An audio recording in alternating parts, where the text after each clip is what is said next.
اعوذ باللہ من الشیطان الرجیم بسم اللہ الرحمن الرحیم الحمد للہ رب العالمین اللہم صلی علی محمد وعلی آل محمد کما صلیت علی ابراہیم وعلی آل ابراہیم انک حمید مجید۔ پیارے بھائیوں اور دوستوں، ہم بات کر رہے تھے وسیلے کی ممنوع اقسام سے متعلق، یعنی جو فوت شدہ لوگ ہیں ان سے جو وسیلہ لیا جاتا ہے دعا کے اندر، اور ان کے صدقے سے جو دعا کی جاتی ہے، ان کے صدقہ طفیل یا وسیلے سے جو دعا کی جاتی ہے، ایک تو یہ کہ یہ ممنوع وسائل میں سے ہے، وسیلے کی ایک ممنوع قسم میں سے ہے، اور اس کے علاوہ وسیلہ بالذات، ٹھیک ہے۔ تو اس حوالے سے لیکن بعض لوگ جو ہے کچھ روایات پیش کرتے ہیں اور وہ کہتے ہیں کہ نہیں، وسیلہ بالاموات جو ہے، یعنی فوت شدہ لوگوں سے وسیلہ وہ جائز ہے۔ اس کو ثابت کرنے کے لیے وہ کچھ روایات اور جھوٹی روایت پیش کرتے ہیں، تو ہم اسی حوالے سے بات کر رہے تھے، اور ہم یہ بتا رہے تھے کہ یہ روایت جو لوگ پیش کرتے ہیں وہ روایات صحیح نہیں ہیں۔ تو اسی حوالے سے الحمدللہ یہ ہماری تیسری ویڈیو ہے، اور میں امید کروں گا کہ آپ اس کو انشاءاللہ سنیں گے تو بہت آسانی کے ساتھ آپ کو یہ مسئلہ سمجھ میں آ جائے گا۔ اور مزید یہ کہ میں آج کی ویڈیو کو شروع کروں اس سے پہلے میں آپ سے یہ کہوں گا کہ آپ ہمارے چینل کو، حدیث ریسرچر کو ضرور جوائن کر لیں یوٹیوب پر، اور حدیث ریسرچر ان روز کے بھی، جہاں پہ آپ اسماء و رجال اور جرح و تعدیل اور اسماء و رجال وغیرہ کو اور اصول حدیث کو، تینوں چیزوں کو آپ الحمدللہ آسانی کے ساتھ سیکھ سکتے ہیں انشاءاللہ تعالی۔ تو چلتے ہیں بھائیوں آج کے اس ٹاپک کی طرف، کہ وسیلے کی جو ممنوع اقسام سے متعلق جو روایت بعض لوگ پیش کرتے ہیں، ان میں بہت سی روایت کو تو ہم بتا چکے ہیں کہ وہ صحیح نہیں ہے۔ مطلب ویسے تو اول الذکر یہ کہ کوئی بھی روایت اس حوالے سے صحیح نہیں ہے جو فوت شدہ لوگوں سے وسیلے کے حوالے سے پیش کی جاتی ہیں، یعنی جس میں یہ بات کہی جاتی ہے کہ فوت شدہ لوگوں سے وسیلہ لینے کو جن روایات میں صحیح بتایا جاتا ہے، تو ایسی کوئی بھی روایت صحیح نہیں ہے۔ تو اس حوالے سے ہم کئی روایت بتا چکے ہیں، اور کئی روایت کا ہم ذکر کر چکے ہیں، اور کئی روایت جو ہے وہ اس کا ذکر ہم انشاءاللہ تعالیٰ اس ویڈیو میں اور پھر اگلی ویڈیوز میں کریں گے انشاءاللہ۔ تو بھائیوں اس میں ایک روایت پیش کی جاتی ہے حیثم بن عدی کی، کہ بنو عامر نے بصرہ میں اپنے جانور کھیتی میں چرائے تھے، اور انہیں طلب کرنے کے لیے ابو موسیٰ اشعری رضی اللہ عنہ بھیجے گئے۔ تو بنو عامر نے بلند آواز سے اپنی قوم آل عامر کو بلایا، تو نابغہ جادی نے اپنے رشتہ داروں کی ایک جماعت کے ساتھ نکلے، ٹھیک ہے نا۔ تو نابغہ جادی اپنے رشتہ داروں کے ساتھ ایک جماعت کے ساتھ نکلے، اور انہیں حضرت ابو موسیٰ اشعری رضی اللہ عنہ کے پاس لایا گیا۔ تو انہوں نے پوچھا کہ آپ یہاں پہ کیوں نکلے ہیں؟ تو انہوں نے کہا میں اپنی قوم کی پکار سنی تھی، اور حضرت ابو موسیٰ اشعری رضی اللہ عنہ نے انہیں تعزیانے لگائے، اور اس پر نابغہ جادی نے اشعار کہے، ٹھیک ہے، اور کہا کہ اگر تم عثمان بن عفان رضی اللہ عنہ کے امین ہو تو انہوں نے تم پر احسان کرنے والے کا امین بنا کر نہیں بھیجا، ٹھیک ہے نا۔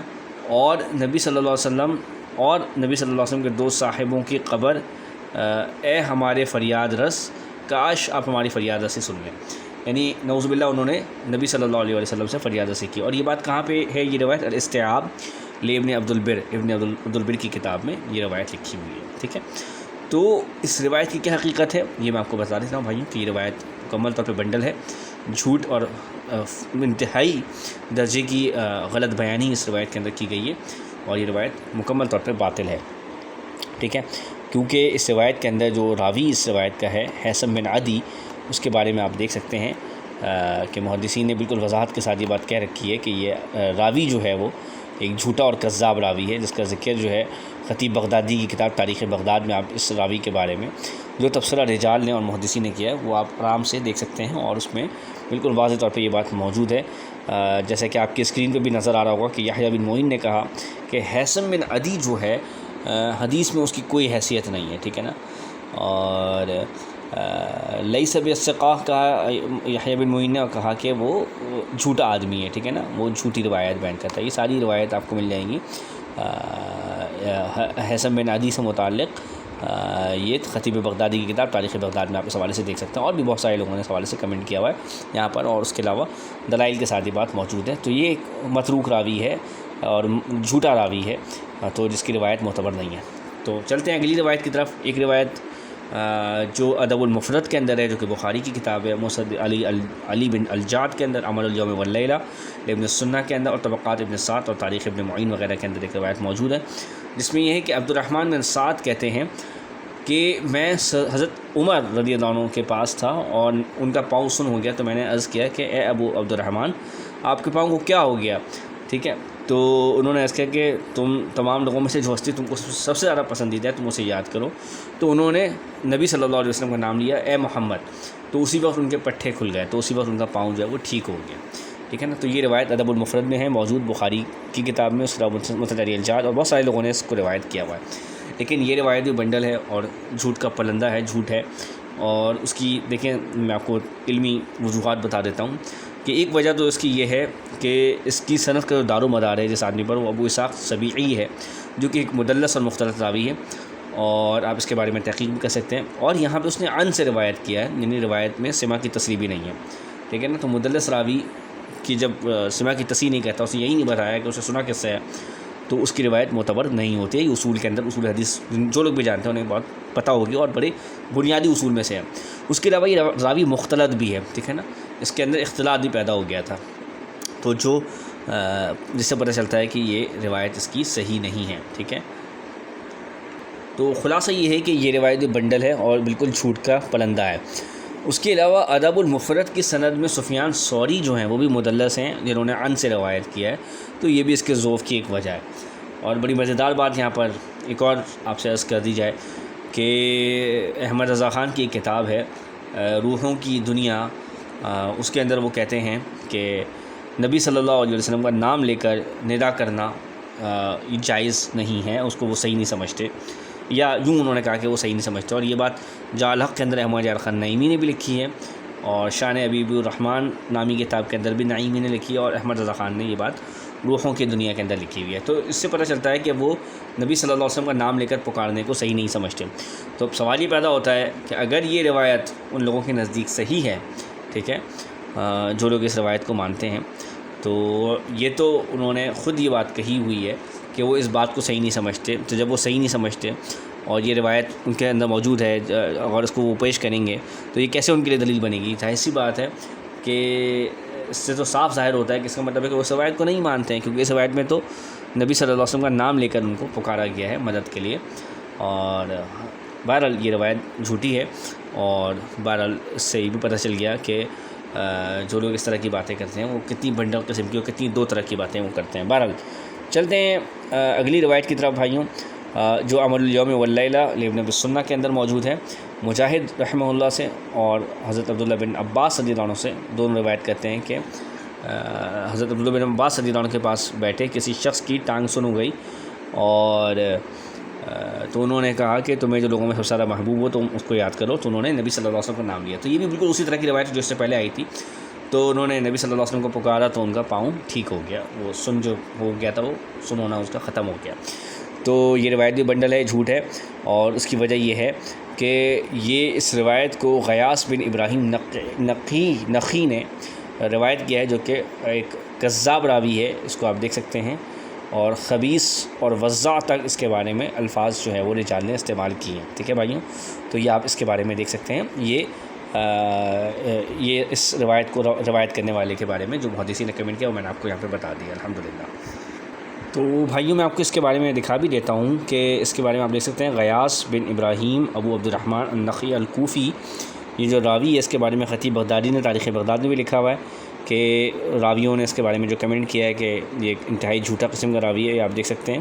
ٹھیک ہے. اور اس کے علاوہ یہ بات ابن جوزی نے الضعفاء والمتروکین میں بھی لکھی ہوئی ہے کہ وہ راوی صحیح نہیں ہے، اور بخاری نے بھی اس کو رد کیا، نسائی نے بھی رد کیا، دارقطنی نے بھی اس کو متروک کہا، یحییٰ بن معین نے بھی کہا کہ یہ راوی صحیح نہیں ہے. ٹھیک ہے. تو جو یہ روایت لوگ بیان کرتے ہیں حضرت عبداللہ بن عباس سے کہ انہوں نے نبی صلی اللہ علیہ وسلم کو پکارنے کے لیے کہا یا ان کے سامنے پکارا گیا، تو جو یہ روایت پیش کی جاتی ہے اور یہ غیاث بن ابراہیم نقی کی جو روایت پیش کی جاتی ہے بالکل بنڈل اور جھوٹ پر مبنی ہے. اور اگلی روایت یہ ہے بھائیوں کہ اور بھی ایک روایت لوگ پیش کرتے ہیں اس حوالے سے، اور بہت ساری روایت پیش کرتے ہیں جس کے بارے میں بتا رہا ہوں آپ کو.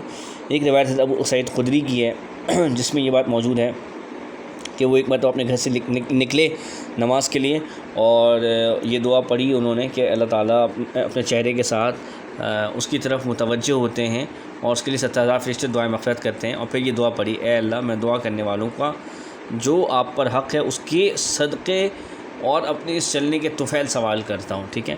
تو یہ ایک طریقے سے انہوں نے اس طرح سے دعا کی. اور یہ روایت جو ہے مسند احمد میں، سنن ابن ماجہ وغیرہ کے اندر موجود ہے۔ تو اب ایک بات تو بڑی امپورٹنٹ ہے یہاں پر کہ دیکھیں یہاں پہ جو دعا ہے، جو بھی یہ دعا کی گئی ہے، اس کی یہ جو روایت ہے، ٹھیک ہے نا، پہلے میں آپ کو اس کے بارے میں بتا دوں کہ یہ روایت صحیح نہیں ہے اور اس کی سند میں کلام ہے۔ منذری نے بھی اس کے بارے میں لکھا ترغیب و ترہیب کے اندر کہ یہ روایت صحیح نہیں ہے۔ ابن تیمیہ نے بھی اس حوالے سے لکھا ہوا ہے، ٹھیک ہے، کہ یہ حدیث عطیہ اوفی نے حضرت ابو سعید خدری سے بیان کیا اور عطیہ بالاتفاق اہل علم کے نزدیک ضعیف ہے، ٹھیک ہے نا۔ اس کا قاعدہ جلیلہ فی التوسل والوسیلہ کے اندر ابن تیمیہ نے یہ بات لکھی ہوئی ہے، اور مغلطائی نے بھی یہ لکھا ہے کہ یہ روایت صحیح نہیں ہے، شرح ابن ماجہ کے اندر آپ دیکھیں۔ اور اس کے علاوہ بوصیری نے بھی یہ بات لکھی ہے اتحاف القاعدۃ المحرہ کے اندر کہ یہ روایت صحیح نہیں ہے۔ حافظ عراقی نے تخریج احادیث احیاء کے اندر یہ بات لکھی ہے کہ یہ روایت صحیح نہیں ہے۔ تو میرا خیال میں اس کے بعد اس پہ کلام کرنے کی کوئی ضرورت نہیں رہ جاتی کہ یہ ایک بنڈل قسم کی روایت ہے جو کہ یہ پیش کی جاتی ہے کہ انہوں نے، یعنی صحابی رسول کے متعلق کہ انہوں نے وسیلے سے دعا کی اور یعنی صدقہ طفیل کے ساتھ دعا کی، تو یہ روایت بالکل بھی صحیح نہیں ہے۔ تو جو لوگ بھی اس کو پیش کرتے ہیں انہیں سے گریز کرنا چاہیے۔ تو بھائیوں، وسیلہ بالاموات اور وسیلہ بالذات سے متعلق جتنی بھی روایت آپ دیکھیں گے وہ سب کی سب بنڈل اور جھوٹ پر مبنی ہے، جیسا کہ ہم آپ کو اس حوالے سے تفصیل کے ساتھ بتا رہے ہیں، ٹھیک ہے بھائیوں۔ اور یہاں پر بھائیوں میں یہ بھی بتا دوں کہ بعض لوگوں کے ذہنوں میں یہ سوال آتا ہے کہ محدثین یہ روایت کیوں اپنی کتابوں میں لے کر آتے ہیں جب یہ روایت صحیح نہیں ہے۔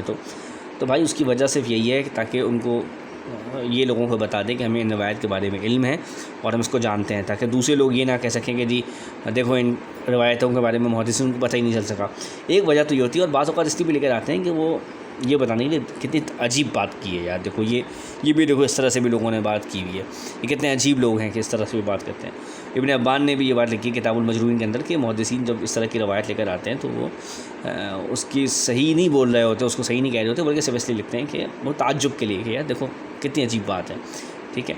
تو یہ ساری روایات جو ہیں اس حوالے سے جو بیان کی جاتی ہیں وہ بالکل بنڈل ہیں، یعنی وسیلہ بالاموات سے متعلق، ٹھیک ہے۔